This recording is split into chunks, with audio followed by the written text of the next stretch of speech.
Kevin Vauquelin en jaune, une image à laquelle les amateurs de cyclisme pourraient bien devoir s'habituer. Avant de remporter le général, le Canois d'adoption avait même franchi en vainqueur et en rouge la ligne d'arrivée de la première étape du Tour des Alpes-Maritimes et du Var. De quoi faire dire à son manager que la jeune recrue apprend vite et bien. Quand on l'a récupéré il y a un an, il était un peu foufou, ça partait un peu dans tous les sens. Et là, désormais, comme ce week-end, il a couru très intelligemment, il a bien parlé à ses équipiers. Et donc, c'est des choses aussi intéressantes pour l'avenir. Aujourd'hui au programme, 140 km et 3200 mètres de dénivelé, reconnaissance de l'une des étapes du Paris-Nice qui démarre le 5 mars. Kevin Vauquelin semble avoir hâte d'en découdre.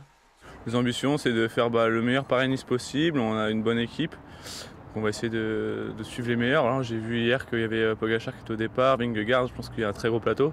Ça va être bien de pouvoir se mesurer à tous ces grands noms pour savoir un peu où j'en suis finalement au niveau. À ses côtés, Clément Champoussin. Le coureur niçois qui évolue dans la même équipe est lui beaucoup moins satisfait de son début de saison. Il va donc mettre à profit l'ascension du jour.